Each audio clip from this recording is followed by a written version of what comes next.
नमस्कार दोस्तों। आज के इस वीडियो में हम लोग बात करेंगे कि रिफाइनरी में डिस्टिलेशन कॉलम को कैसे ऑपरेट करते हैं। तो बेसिकली हम लोग बात करते हैं कि क्या क्या प्रोसेस वेरिएबल्स हमारे हाथ में होते हैं और किन किन प्रोसेस वेरिएबल्स को चेंज करके हम लोग डिस्टिलेशन कॉलम के जो प्रोडक्ट हैं उसका क्वालिटी मेंटेन करते हैं। तो इसमें हम लोग बात करेंगे कि डिस्टिलेशन कॉलम में पंप अराउंड क्या होता है और उसका इफेक्ट क्या होता है फ्रैक्शनेशन पे, साइड ड्रॉ रेट चेंज करने से ड्रॉ रेट की क्वालिटी में क्या फ़र्क आता है, ये सब हम लोग बात करेंगे।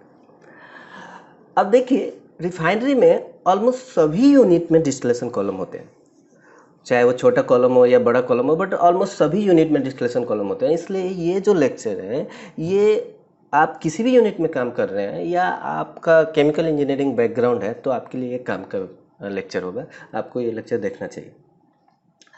अब देखिए, रिफाइनरी में जो डिस्टिलेशन कॉलम होते हैं वो दो तरह से होते हैं। मैं अपने बेसिस पे डिवाइड कर रहा हूँ। कुछ डिस्टिलेशन कॉलम ऐसे होते हैं जिसमें फीड इंटर होता है और वहाँ डिस्टिलेशन कॉलम के टॉप में जो एक कंडेंसर होता है, कंडेंस होने के बाद रिफ्लक्स ड्रम में जाता है और वहाँ से टॉप प्रोडक्ट लेते हैं और एक रिफ्लक्स कॉलम के अंदर दे रहे हैं, और बॉटम में रिबॉयलर होता है और वहाँ से बॉटम प्रोडक्ट लेते हैं। तो फीड है, टॉप प्रोडक्ट है, बॉटम प्रोडक्ट है, बस। That's very simple distillation column.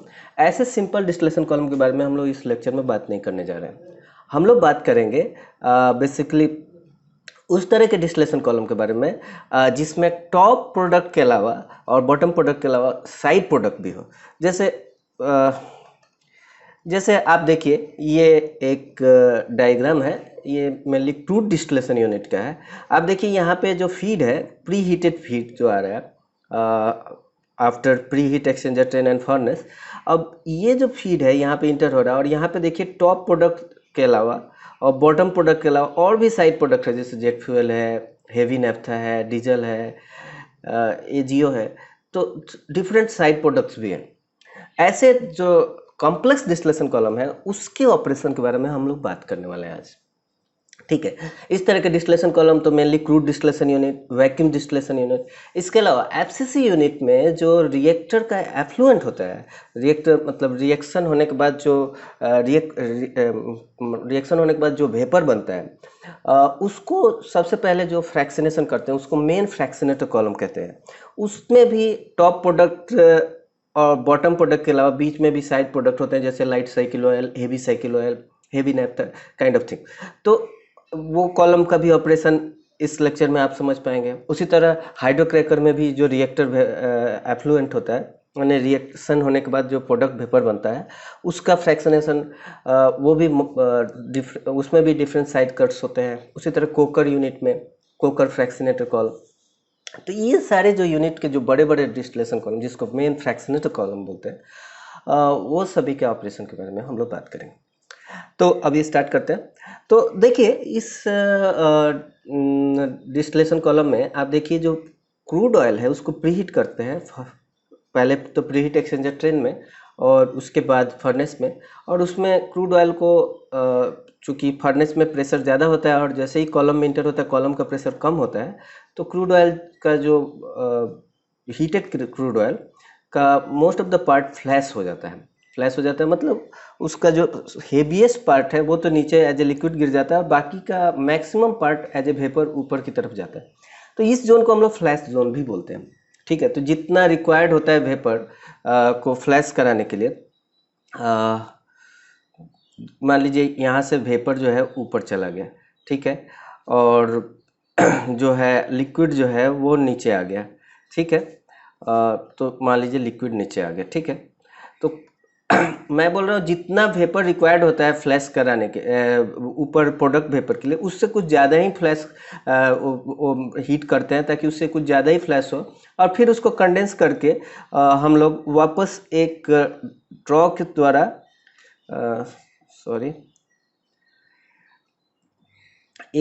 द्वारा वापस कॉलम में नीचे डालते हैं। इसको हम लोग ओवर फ्लैश बोलते हैं। इसलिए बोलते हैं ताकि नीचे जो लिक्विड का फ्लो मेंटेन होता रहे, इसलिए इसको करते हैं, इसको ओवर फ्लैश कहते हैं। तो एनीवे, हम लोग अभी बात कर रहे हैं कि तो मोस्ट ऑफ द पार्ट जो है वेपर ऊपर जाता है, ठीक है। अब आप देखिए जो वेपर जो है अगर हम ऊपर जा रहा है और एक सिंपल डिस्टिलेशन कॉलम की बात करें जिसमें क्या होता है वेपर नीचे से ऊपर जाता है और टॉप में जाके ओवरहेड कंडेंसर में जाता है और कंडेंसर होने के बाद वो वेपर का most of the part condense हो जाता है और वो वापस रिसाइकिल करते हैं एज ए रिफ्लक्स, ठीक है, और कुछ पार्ट एज ए प्रोडक्ट लेते हैं, उसको टॉप प्रोडक्ट बोलते हैं। अब आप देखिए, मान लीजिए सपोज कीजिए कि इस क्रूड डिस्टिलेशन कॉलम में जिसमें ह्यूज अमाउंट ऑफ वेपर जा रहा है कॉलम के ऊपर और आपने कुछ भी हीट बीच से साइड ड्रॉ की तरह से हीट निकाला नहीं, तो क्या होगा, वेपर ऊपर जाता जाएगा, ह्यूज अमाउंट ऑफ वेपर, और ओवरहेड कंडेंसर का जो ड्यूटी है वो बहुत बढ़ जाएगा। मतलब बड़े बड़े कंडेंसर चाहिए, ह्यूज ह्यूज ह्यूज कंडेंसर चाहिए ताकि ह्यूज अमाउंट के वेपर को कंडेंस कर सकें। तो जितना ज़्यादा कंडेंसेशन होगा उतना ही ज़्यादा ये रिफ्लक्स ड्रम का भी साइज चाहिए, उतना ही हाई अमाउंट ऑफ रिफ्लक्स भी देना पड़ेगा। तो आप देखिए इतना जो वेपर है उस क्वांटिटी को जब कंडेंस अगर आप कूलिंग वाटर से करने जाएंगे तो कूलिंग वाटर का भी अमाउंट बहुत ज़्यादा सर्कुलेशन चाहिए कूलिंग वाटर का, और इस तरह से पूरा का पूरा जो हीट जो हमने क्रूड ऑयल को हीट किया था उस हीट को हम कूलिंग वाटर में आउट करेंगे। तो कूलिंग वाटर तभी तो इस कॉलम के क्रॉस हीट बैलेंस रहेगा। अब अगर कूलिंग वाटर में आउट कर रहे हैं तो अननेसेसरली हम लोग कूलिंग वाटर गर्म होगा फिर वापस ठंडा है तो कूलिंग टावर का जो कूलिंग टावर का पे लोड बढ़ जाएगा, ठीक है। एक तो ये प्रॉब्लम है, अगर मैं डायरेक्टली जो इतना ह्यूज अमाउंट ऑफ वेपर को सिर्फ टॉप कंडेंसर से कंडेंस करता हूँ तो एक प्रॉब्लम तो ये है कि कूलिंग टावर का लोड बढ़ जाएगा। दूसरा बात ये सोचिए कि चूंकि वेपर जितना ज़्यादा ह्यूज अमाउंट ऑफ वेपर था वो पूरा का पूरा ऊपर चला गया और आपने ऑलमोस्ट सभी को कंडेंस करके वापस रिफ्लक्स दिया, तो इस जोन में आपका ये जो जोन है, इस जोन में वेपर और लिक्विड का फ्लो बहुत ज़्यादा हो जाएगा।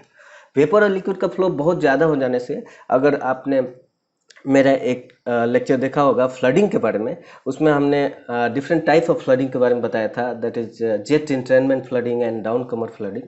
जेट इंट्रेनमेंट फ्लडिंग तो तब होता है जब वेपर का फ्लो रेट ज़्यादा होता है तो वो नीचे के ट्रे से अपना हेवियर लिक्विड को इंट्रेन करके ऊपर के ट्रे में लेके चला जाता है, ठीक है। जैसे मान लीजिए यहाँ पे जो लिक्विड्स है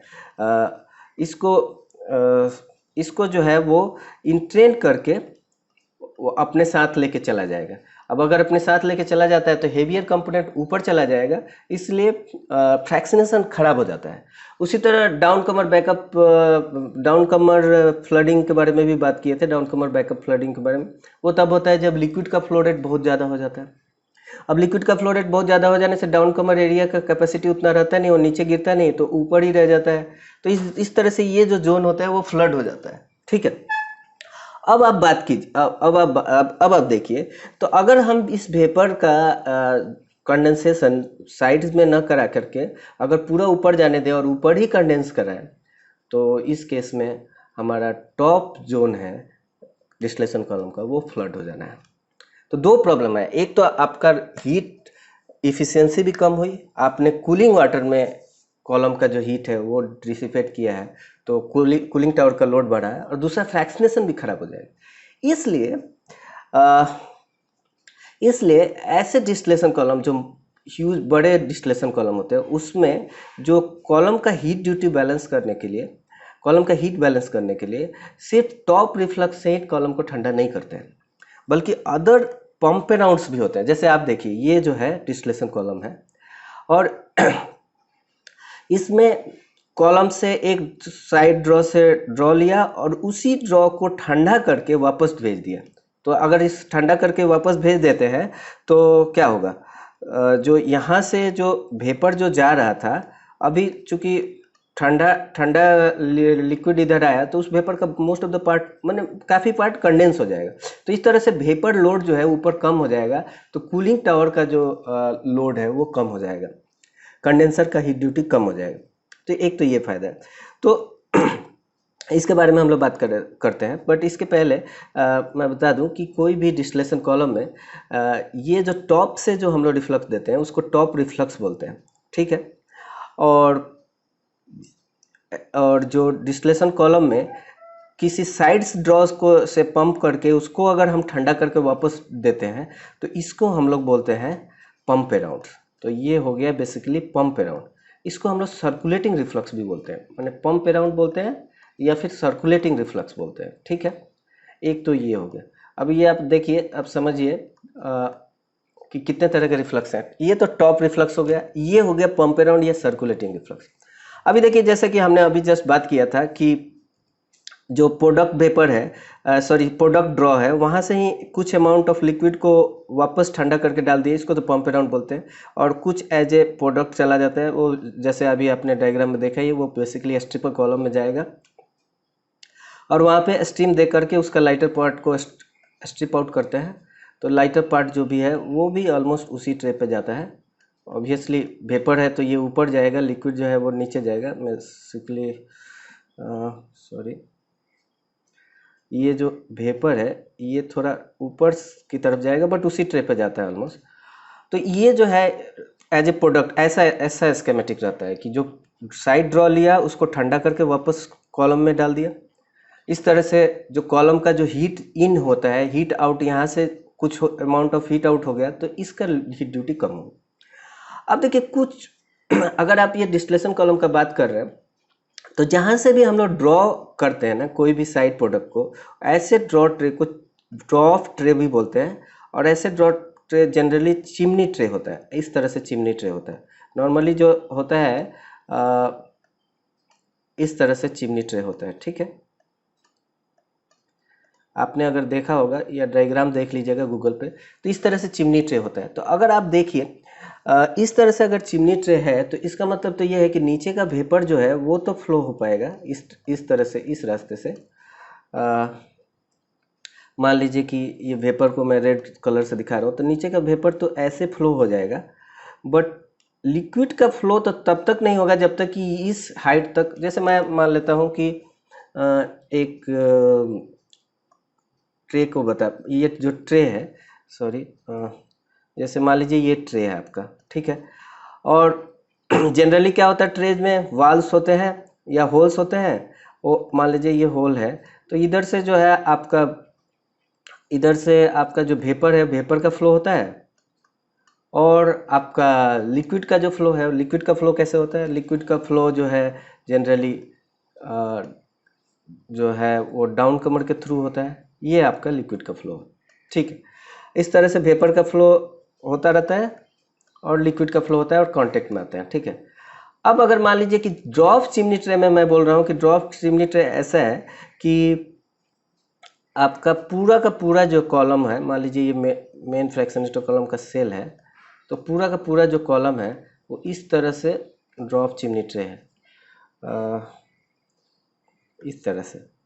तो इसका मतलब क्या हुआ कि जो भी लिक्विड ऊपर से आएगा वो तो यहाँ से नीचे जा नहीं पाएगा, क्योंकि इसमें बहुत बड़ा एक चिमनी बना रहा है, हाइट बना रहता है। तो जब तक लिक्विड का फ्लो जो है इतना ज़्यादा ना हो जाए कि ये पूरा चिमनी ना भर जाए, तब तक लिक्विड को यहाँ से, जब तक लिक्विड यहाँ से नहीं गिरेगा तब तक लिक्विड जो भी आएगा वो यहाँ पे इकट्ठा होता रहेगा। देखिए ये सारा लिक्विड यहाँ से इकट्ठा होता रहा और ये जो है आप लिक्विड यहाँ पे गिरा और यहाँ से सील पेन से आपने एज ए प्रोडक्ट और पंप अराउंड के लिए खींच लिया। तो अब अगर ऐसा केस है तो जो भी लिक्विड ऊपर से आ रहा है यहाँ पे अगर नीचे जाने नहीं देंगे तो इसके जो नीचे वाला जो ट्रे है वो तो ड्राई हो जाएगा। आप समझ रहे हैं मैं क्या बोलना चाह रहा हूँ? बोलना चाह रहा हूँ कि वेपर जो जा रहा है ऊपर, यहाँ से मान लीजिए कंडेंस होकर के लिक्विड इधर आया, लिक्विड का फ्लो इस जोन में रह गया, इधर से भी आपने खींच के पंप अराउंड दिया तो यहाँ पे लिक्विड का फ्लो मेंटेन हुआ। बट अगर इसके नीचे अगर आप लिक्विड का फ्लो नहीं देंगे तो ये सारे ट्रे तो ड्राई हो जाएंगे। इसलिए इस जोन में भी लिक्विड का फ्लो देना होगा। तो इस जोन में लिक्विड का फ्लो मेंटेन करने के लिए दो तरीका होता है। कुछ चिमनी ट्रे ऐसे होते हैं जिसमें छोटे छोटे डाउन कमर, छोटे छोटे होल्स दे दिए जाते हैं एज ए डाउन कमर। ऐसे देखिए ये जो छोटा छोटा डाउन कमर है इस तरह से, ताकि कुछ लिक्विड का जो फ्लो है, जैसे मान लीजिए लिक्विड है, कुछ लिक्विड इधर से भी नीचे जाता रहे। ठीक है, ठीक है, कुछ लिक्विड यहाँ से भी जो है नीचे जाता रहेगा। ठीक है, ऐसे जो ड्रॉप चिमनी ट्रे हैं उसको पार्शियल ड्रॉप चिमनी ट्रे बोलते हैं। ठीक है, क्योंकि सारा का सारा लिक्विड ड्रॉ नहीं किया, कुछ लिक्विड को नीचे भी जाने दिया। ठीक है, ऐसे ड्रॉप चिमनी ट्रे को पार्शियल ड्रॉप चिमनी ट्रे बोलते हैं। और कुछ चिमनी ट्रे ऐसे होते हैं जो कि जिसके बारे में मैं अभी जिक्र किया, इस तरह के होते हैं जिसमें कुछ भी लिक्विड नीचे नहीं जाने दे रहे हैं। ऐसे चिमनी ट्रे को हम लोग टोटल ड्रॉप चिमनी ट्रे बोलते हैं। तो जब टोटल ड्रॉप चिमनी ट्रे होता है तो उस केस में हम लोग क्या करते हैं कि कुछ कुछ पंप अराउंड के लिए जो फ्लो जा रहा है, कुछ लिक्विड को हम लोग वापस जो है नीचे वाले ट्रे में भी देते हैं। ऐसे जो जिस तरह से पंप करके वापस कॉलम में जस्ट नीचे वाला ट्रे पे दे दिए, ऐसे जो रिफ्लक्स है उसको हम लोग इंटरनल रिफ्लक्स बोलते हैं। ठीक है, तो दैट इज इंटरनल रिफ्लक्स। तो अभी आपने 3 चीज समझ गए। कॉलम में इस तरह के डिस्टिलेशन कॉलम में 3 तरह के रिफ्लक्स होते हैं। This first one is top reflux, second one is circulating reflux, और थर्ड वन जो कि पंप अराउंड से लेकर के वापस सीधे नीचे डालें, इसको हम लोग बोलते हैं इंटरनल रिफ्लक्स। 3 तरह के रिफ्लक्स है। ठीक है, तो हम लोग अभी बात कर रहे थे हीट ड्यूटी के बारे में कि कॉलम में जितना हीट अगर इन हो रहा है उतना हीट आपको निकालना ही पड़ेगा। अगर आपने टॉप से ही सारा हीट निकालना है तो 2 प्रॉब्लम है, कॉलम का टॉप जोन फ्लड हो जाएगा, दूसरा कंडेंसर का लोड बहुत बढ़ जाएगा, इसकी वजह से कूलिंग टावर पर लोड बढ़ जाएगा।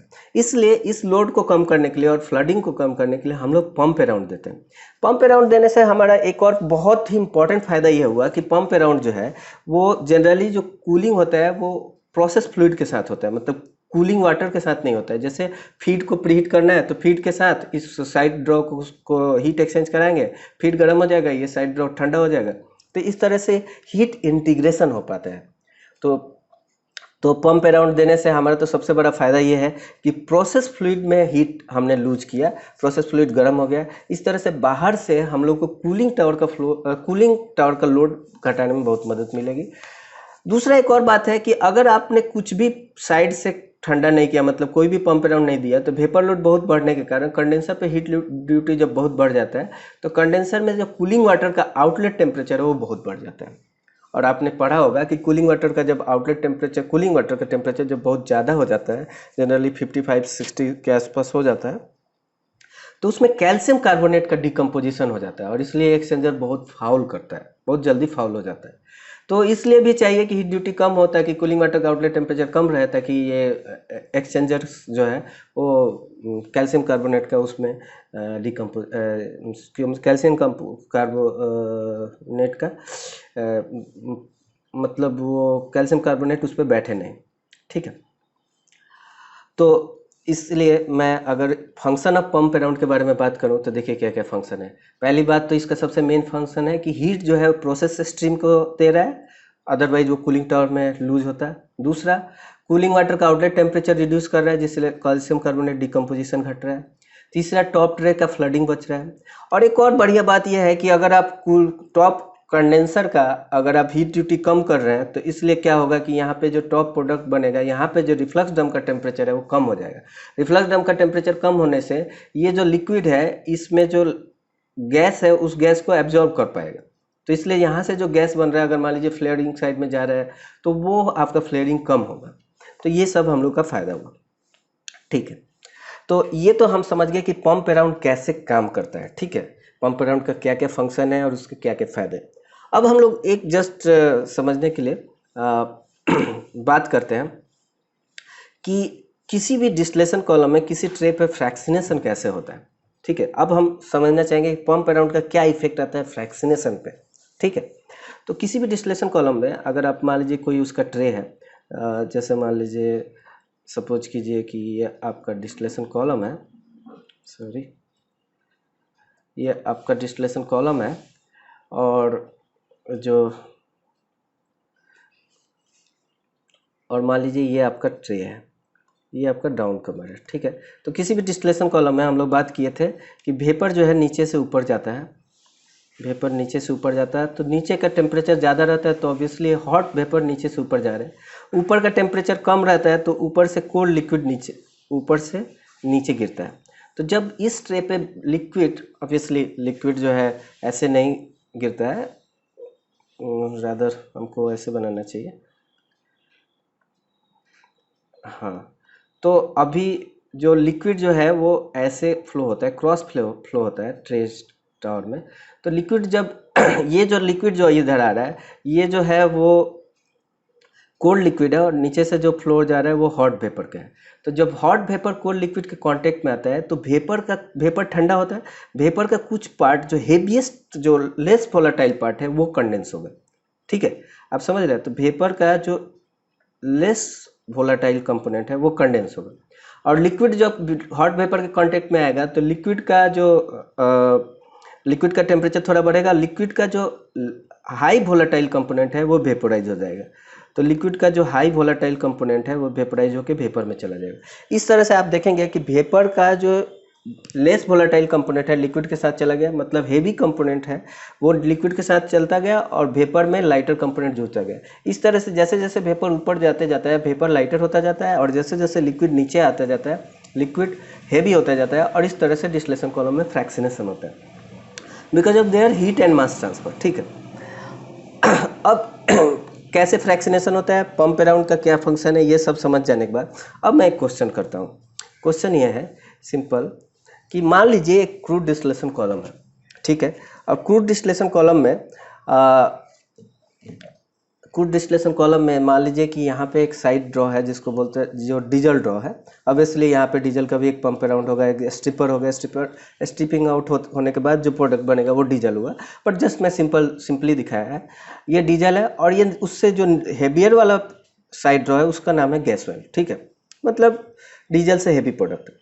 अब मान लीजिए डिस्टिलेशन ऐसे हो रहा है कि डीजल और गैस ऑयल के बीच में फ्रैक्शनेशन अच्छा नहीं हो रहा है। फ्रैक्शनेशन अच्छा नहीं हो रहा है मतलब क्या है कि डीजल में गैस ऑयल का कुछ कंपोनेंट चला जा रहा है और गैस ऑयल में डीजल का कुछ कंपोनेंट चला जा रहा है। तो इस तरह से फ्रैक्शनेशन अच्छा नहीं हो रहा है। अगर ये केस है तो इस फ्रैक्शनेशन को कैसे हम लोग इम्प्रूव कर सकते हैं? आप सोचिए, सोच के बताइए कि अगर ऐसा हो रहा है कि डीजल और गैस ऑयल के बीच में फ्रैक्शनेशन अच्छा नहीं हो रहा है, मतलब इसके और इसके बीच में, तो हम लोग इस फ्रैक्शनेशन को कैसे इम्प्रूव कर सकते हैं? अब मान लीजिए हमारे पास क्या क्या ऑप्शन है। मान लीजिए हमने ऐसा किया कि डीजल का ड्रॉ रेट जो है वो कम कर दिया। तो डीजल का ड्रॉ रेट कम करने से यहाँ पे जो लिक्विड का जो फ्लो था वो बढ़ जाएगा ऑब्वियसली, क्योंकि जब आप उधर कम भेजेंगे तो इंटरनल रिफ्लक्स बढ़ेगा। अगर इंटरनल रिफ्लक्स बढ़ जाएगा तो यहाँ से ये चिमनी ट्रे के ऊपर से जो वेपर का फ्लो था उसमें जो वेपर में जो हेवी गैस ऑयल जो चला जा रहा था उसको ये वॉश आउट कर देगा। तो वॉश आउट करने से डीजल का ड्रॉ कम होने से डीजल में जो हेवी गैस ऑयल का जो कंपोनेंट जा रहा था वो कम हो जाएगा और डीजल ज़्यादा प्योर हो जाएगा। ठीक है, लेकिन आप ये सोचिए कि डीजल का अगर आपने ड्रॉ कम किया है तो ये इंटरनल रिफ्लक्स बढ़ने से डीजल हेवी इस वेपर से ज़्यादा डीजल को और कंडेंस कर लेगा और यहाँ पे गैस ऑयल में डीजल का जो क्वांटिटी है वो बढ़ जाएगा। तो ये तो फ्रैक्शनेशन अच्छा नहीं हुआ। ज़रूर डीजल का क्वालिटी बढ़ा, इम्प्रूव हुआ, वो भी कब? जब सेक्रीफाइस किया हम डीजल के ड्रॉ को तब क्वालिटी इम्प्रूव हुआ, और गैस ऑयल का तो क्वालिटी इम्प्रूव नहीं हुआ, वो ख़राब हो गया। तो ये तो सही ऑप्शन नहीं था। तो ये ऑप्शन नंबर जो 1 है, ये ऑप्शन नंबर जो 1 है वो तो बेकार हो गया। ठीक है, अब दूसरा ऑप्शन सोचते हैं। मान लीजिए कि हम पंप अराउंड का जो हीट ड्यूटी है वो बढ़ा दिया। आप ध्यान दीजिए, हम बोल रहे हैं पंप अराउंड का हीट ड्यूटी बढ़ा दिया, हम ये नहीं बोल रहे कि पंप अराउंड का फ्लो बढ़ा देंगे, क्योंकि पंप अराउंड का जब फ्लो बढ़ाते हैं तो हीट ड्यूटी बढ़ भी सकता है घट भी सकता है, क्योंकि आप जानते हैं Q equal to mCp delta T. अगर आपने m बढ़ा दिया, मैंने फ्लो बढ़ा दिया, तो जरूरी नहीं डेल्टा टी भी बढ़ेगा ही। डेल्टा टी अगर घट गया इतना कि हीट ड्यूटी कम भी हो सकता है। तो मैं इसलिए बोल रहा हूँ हीट ड्यूटी बढ़ा दिया, वो पंप अराउंड बढ़ाने से भी हो सकता है, पंप अराउंड घटाने से भी हीट ड्यूटी बढ़ सकता है। आपको बेसिकली देखना पड़ेगा Q equal to mCp delta T. तो अगर आप पंप अराउंड का हीट ड्यूटी बढ़ा देंगे तो उस केस में क्या होगा? तो ये देखिए 10 से 8 नंबर का जो ट्रे है, ये जो 2 ट्रे है, इस ट्रे में ऑब्वियसली लिक्विड का फ्लो बढ़ेगा। अब इस ट्रे में अगर लिक्विड का फ्लो अगर बढ़ रहा है तो ऑब्वियसली वेपर में से जो हेवी गैस वाला कंपोनेंट था वो तो कुछ कंडेंस होगा। तो हेवी गैस वाला जो ऑयल का कंपोनेंट कंडेंस होगा तो डीजल में हेवी गैस ऑयल का कंटेंट कम होगा। ठीक है, बट ऑब्वियसली अगर आपने पंप अराउंड बढ़ाया है तो पहले से ही गैस ऑयल में कुछ डीजल आ रहा था और ज़्यादा कंडेंस हुआ, तो डीजल का जो कुछ हेवीएस्ट कंपोनेंट है वो गैस ऑयल में फर्दर और चले जाएंगे, तो इसलिए गैस ऑयल में डीजल का क्वांटिटी बढ़ जाएगा। तो ये जो सेकेंड ऑप्शन का हम लोग बात की है कि पंप अराउंड बढ़ा दो, वो भी काम तो अच्छा नहीं हुआ। आप समझ रहे हैं? इसमें किसी एक में तो फायदा हो रहा है, दूसरे में नुकसान हो जा रहा है। आप समझ रहे हैं? अब इस जो पंप अराउंड को बढ़ाने का जो हम लोग बात कर रहे थे, इसमें आप सोचिए कि जैसे ही आप पंप अराउंड का हीट ड्यूटी बढ़ाते हैं, कंडेंसर का हीट ड्यूटी तो कम होता है। कंडेंसर का हीट ड्यूटी कम होता है मतलब टॉप रिफ्लक्स आपका कम होगा। टॉप रिफ्लक्स कम होगा तो ये यहाँ से जो लिक्विड का फ्लो है वो कम होगा। लिक्विड का फ्लो कम होगा, और अगर आपने डीजल का ड्रॉ रेट सेम ही रखा है तो इंटरनल रिफ्लक्स कम हो जाएगा। आप समझ रहे, टॉप से लिक्विड का फ्लो कम हुआ, और यहाँ पे आप अगर 10 मीटर क्यूब ले रहे थे, अभी भी 10 मीटर क्यूब ले रहे हैं, तो यहाँ से लिक्विड का फ्लो रेट अब कम हो जाएगा। जब यहाँ से लिक्विड का फ्लो रेट कम हो गया तो क्या होगा, इस वेपर्स में जो हेवियर कंपोनेंट को जो वॉश आउट कर रहा था ये लिक्विड, वो नहीं हो पाएगा। तो आप समझ रहे हैं, पंप अराउंड कम करने से इनिशियली तो ऐसा होगा कि अगर डीजल में कुछ हेवी गैस ऑयल जा रहा था वो तो कम होगा, बट फर्दर अगर पंप अराउंड हीट ड्यूटी कम करेंगे तो ये क्या होगा, इंटरनल रिफ्लक्स कम होना चालू हो जाएगा। इंटरनल रिफ्लक्स कम होना चालू होगा तो क्या होगा कि जो वेपर से जो हेवियर गैस ऑयल कंपोनेंट को जो ये वॉश आउट कर रहा था वो नहीं होगा। तो वॉश आउट नहीं होने से क्या होगा, इस वेपर के में यहाँ पे ऊपर जाने पर कंडेंस होगा, तो इसलिए डीजल में हेवी गैस ऑयल का कंपोनेंट बढ़ जाएगा। तो आप सोचिए, पंप अराउंड कम करने से पहला तो गैस ऑयल में डीजल का क्वांटिटी बढ़ रहा था, और फिर आगे चल के डीजल में भी हेवी गैस ऑयल का कंपोनेंट बढ़ जाएगा। तो पंप अराउंड कम करने से तो फ्रैक्शनेशन बहुत ही खराब हो जाएगा। ठीक है, समझे। अब तीसरा ऑप्शन सोचते हैं कि मान लीजिए कि ऐसा है और गैस ऑयल में डीजल आ रहा है, तो हम एक काम करें, सपोज कीजिए कि हम डीजल का ड्रॉ रेट हम बढ़ा दिए, डीजल का ड्रॉ रेट हमने बढ़ा दिए। अगर डीजल का ड्रॉ रेट बढ़ा देंगे तो आप सोचोगे कि गैस ऑयल में डीजल का कंटेंट कम हो जाएगा, क्योंकि नीचे इंटरनल रिफ्लक्स कम होगा, इंटरनल रिफ्लक्स कम होगा तो जो अगर डीजल को भी वॉश आउट कर दे रहा था वो कम होगा। अब मान लीजिए हम लोग इस केस एक और केस लेते हैं कि मान लीजिए कि हमने डीजल का ड्रॉ रेट बढ़ा दिया। डीजल का ड्रॉ रेट किस लिए बढ़ा दिया, ताकि गैस ऑयल में डीजल का क्वांटिटी कम हो जाए। ठीक है, दूसरी बात, और ऑब्वियसली आप सोचेंगे कि गैस ऑयल में डीजल का क्वांटिटी तो कम हो जाएगा, बट डीजल में गैस ऑयल का क्वांटिटी बढ़ जाए, तो उसके लिए हम क्या कर रहे हैं, सोच रहे हैं पंप अराउंड बढ़ा दे रहे हैं। पंप अराउंड बढ़ाने से हेवियर कंपोनेंट इधर आ जाएगा। अगर ऐसा हम सोच रहे हैं तो क्या ये वैलिड हो पाएगा? आप सोचिए, ये भी वैलिड नहीं हो पाएगा। इसलिए वैलिड नहीं हो पाएगा क्योंकि डीजल का जैसे ही ड्रॉ बढ़ाएंगे तो इंटरनल रिफ्लक्स कम होगा। इंटरनल रिफ्लक्स कम होने से डीजल में गैस ऑयल और ज़्यादा बढ़ जाएगा। ठीक है, और चूंकि आपने पंप अराउंड बढ़ा दिया है तो वेपर का भी फ्लो रेट बढ़ गया, वेपर का फ्लो रेट भी कम हो गया। तो वेपर का फ्लो रेट कम होने से आपका वेपर का फ्लो रेट कम होने से गैस ऑयल में भी डीजल ज़्यादा आ जाएगा। आप समझ रहे हैं मैं क्या बोलना चाह रहा हूँ? क्योंकि पंप अराउंड आपने बढ़ा दिया तो इधर इस पंप अराउंड जोन में ही आपने कंडेंस करा दिया, तो यहाँ पे ही गैस ऑयल में डीजल का मिक्सिंग होने लगे। तो मेरे कहने का मतलब ये सारा ये है कि पंप अराउंड अगर आप कम करते हो ना तो टॉप रिफ्लक्स घटता है, क्योंकि पंप अराउंड का हीट ड्यूटी बढ़ने से, और fractionation in between this trays कम हो जाता है, खराब हो जाता है। क्योंकि कोई भी दो ड्रॉ के बीच में अगर फ्रैक्शनेशन अच्छा है ना, तो वहाँ अच्छा होना है ना, तो वहाँ पे वेपर और लिक्विड का फ्लो रेट जितना ज़्यादा होगा उतना फ्रैक्शनेशन अच्छा होगा। बोलते हैं कि ट्रे जो है वर्क हार्ड कर रहा है, मतलब ज़्यादा काम कर रहा है। तो लिक्विड और वेपर का ट्रैफिक जितना ज़्यादा होगा उतना ही ज़्यादा मास ट्रांसफर हीट ट्रांसफर होगा, उतना ही ज़्यादा आपका फ्रैक्शनेशन अच्छा होगा। लेकिन जब आप पंप अराउंड का हीट ड्यूटी आप बढ़ाते हो तो क्या होगा कि वेपर का फ्लो रेट कम होगा, और चूंकि टॉप रिफ्लक्स भी कम होगा तो इसलिए लिक्विड का फ्लो भी कम हो जाएगा। तो वेपर और लिक्विड का फ्लो रेट कम होने की वजह से फ्रैक्शनेशन खराब हो जाता है। तो इसका मतलब ये हुआ कि पंप अराउंड बढ़ाने से तो फ्रैक्शनेशन बेकार होता है। तो ऑब्वियस सा आंसर क्या होगा कि ये दोनों ड्रॉ के बीच में अगर फ्रैक्शनेशन इंप्रूव करना है तो पंप अराउंड का हीट ड्यूटी आपको कम करना पड़ेगा। पंप अराउंड का जब हीट ड्यूटी कम करेंगे तो आपका क्या होगा, आपका जो यहाँ से जो वेपर जो जा रहा था वो वेपर का क्वांटिटी बढ़ेगा। ऑब्वियसली वेपर का क्वांटिटी बढ़ेगा तो क्या होगा कि यहाँ पे जो ज़्यादा पंप अराउंड की वजह से जो डीजल भी कंडेंस होके आ जा रहा था गैस ऑयल में, वो कम हो जाएगा। तो गैस ऑयल तो ओके हो गया, चलिए गैस ऑयल आपने मान लीजिए कि ओके हो गया पंप अराउंड कम करने से। और आपको लगेगा कि पंप अराउंड कम करने से गैस ऑयल तो ओके हो गया, बट हाई वेपर फ्लो की वजह से डीजल में गैस ऑयल बढ़ जाएगा। ऐसा सोचना लाजमी है, बट ये काउंटर इंट्यूटिव है। एक्चुअली में क्या होगा, जब वेपर का फ्लो रेट बढ़ेगा तो टॉप टेम्परेचर भी बढ़ेगा। Top temperature generally automatic control में होता है, इसलिए रिफ्लक्स रेट भी बढ़ेगा। आप ऐसे सोच लीजिए, या फिर ऐसे सोच लीजिए हीट बैलेंस की वजह से इधर हीट ड्यूटी कम हुआ तो इसका हीट ड्यूटी बढ़ेगा, इसलिए टॉप रिफ्लक्स को तो बढ़ना ही है। टॉप रिफ्लक्स बढ़ेगा और टॉप रिफ्लक्स बढ़ने के कारण इधर लिक्विड का फ्लो रेट बढ़ा। और अगर आपने डीजल का ड्रॉ रेट अगर आपने कम रखा है, डीजल का ड्रॉ रेट मतलब सेम ही रखा है, तो क्या होगा, लिक्विड का फ्लो रेट इधर भी बढ़ेगा।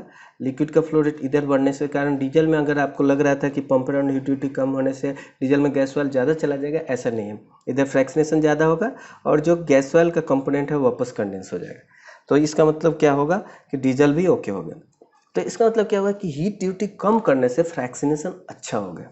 ठीक है, अब देखिए हमने जो से शुरू में बात किया था कि अगर आप पंप अराउंड दो ही नहीं तो टॉप के जो ट्रेज हैं वो फ्लड हो जाते हैं, और कोई भी कॉलम में अगर फ्लडिंग हो रहा है तो फ्रैक्शनेशन तब बेकार हो जाता है।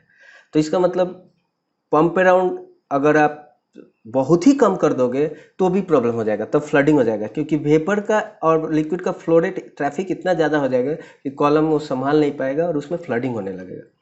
तो इसका मतलब ये हुआ कि अगर मैं ड्रॉ करूँ फ्रैक्शनेशन इफिशिएंसी और पंप अराउंड का हीट ड्यूटी में, तो उसमें कर्व जो है वो ऐसे आना चाहिए।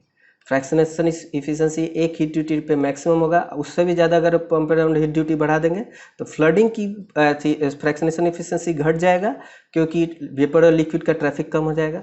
और बहुत ही कम पंप अराउंड का हीट ड्यूटी कर देंगे तो उस केस में भी फ्रैक्शनेशन इफिशिएंसी घट जाएगा बिकॉज ऑफ फ्लडिंग।